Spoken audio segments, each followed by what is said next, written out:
Can you describe what the government structure of the He Wakapatanga would look like? Wakaminenga Maori Government.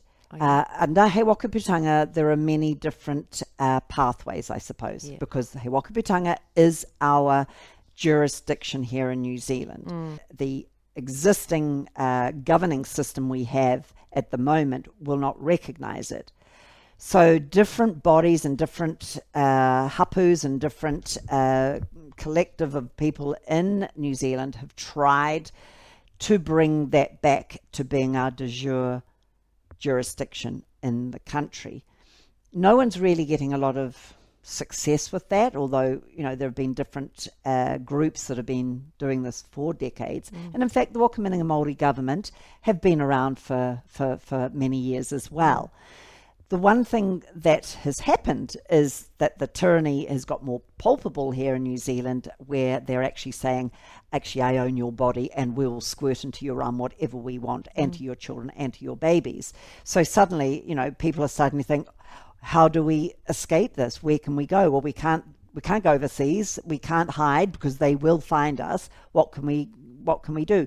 So there has been more of a focus on the Wakaminenga Māori government as being the body that can take us through. And what it does is it isn't a government over us. We're not under it. It doesn't govern over us. It's an administrative body over to the side. So the governing power is in the local communities, or hapu, which is part of tikanga Māori, where the hapus were the governing systems. It's the hapus that make the decision. Our corrupt governing system, calling themselves the New Zealand government, have corporatized iwi, and they talk with iwi, because corporation can only negotiate and contract with corporation. That is not traditionally the Māori way. The hapu is where the governing and the decisions are made. And there are hapus, and probably have been calling out for decades, if not over 100 years, saying, you're not listening to us, we need to speak into this. Because it's a corporation dealing with a corporation, and because, particularly in today's world where mainstream media, or the old media, are the propaganda machine of the governing system, calling themselves the New Zealand government, hapus are basically yelling in the wind.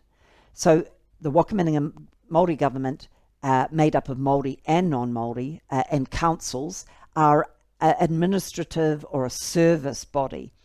Because if you see it like this, yes, hapus, local communities, have their authority and they choose what they're wanting in their communities, but there is a certain rule of law that needs to be right across the country. And then we also have things like roading. That needs to be maintained.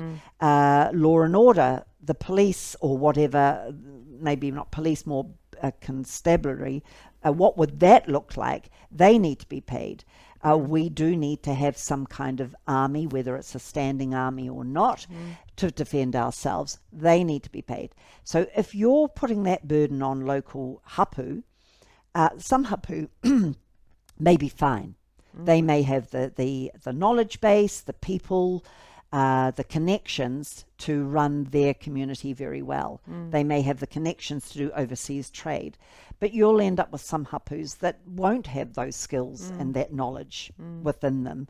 So what will happen is you'll have the wealthy hapu and the poverty-stricken hapu, really. That's what's going to happen. So what the Wakaminenga Māori government says is, hey, we can be your servants, we can be your administrative body, and we can facilitate for what your hapu are wanting to do. So, for example, in education, some hapu might say, hey, we really would like to have some te reo Māori schools. We would like to see more Steiner schools. We might like to see some Montessori schools, because that's going to suit our hapu. So the Wakaminenga Māori government can make sure those funding strings or pathways are facilitating for that. A hapu left to find and create that kind of financial structure could really struggle. So that's what the Wakaminenga Māori government is providing. And it's the Wakaminenga Maori government that are inviting people to be nationals of New Tarini. New Tarini comes from the French word new territory, because way back in the day, the French were on the way. The Spanish were on the way. There were issues with the French. There'd been a few skirmishes, and Maori were worried about Utu, that the French were going to come and, with their army and rout out certain groups of Maori that had actually killed some French down at Port Nicholson, which we know as Wellington today. So there was a certain amount of urgency. And when you look historically around the world of how French or Spanish nations, which are Roman Catholic nations, deal with colonies, you can look at New Caledonia, New Mare as examples, where the people, the natives, the indigenous people, are kept with very little freedoms in those countries. But when you look at the British colonies, not wonderful, but a better, they tended to go in with treaties. They tended to go in with a certain degree of care for the indigenous people.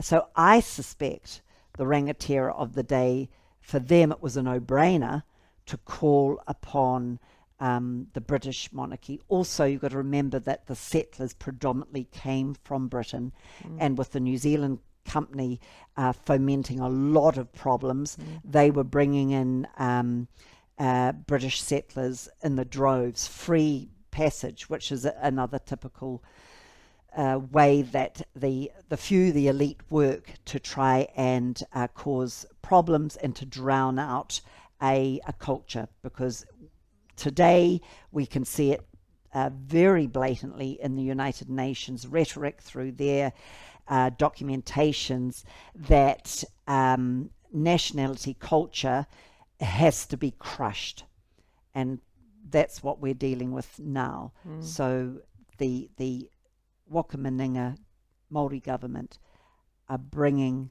a certain amount of cultural nuances back to our country through the declaration.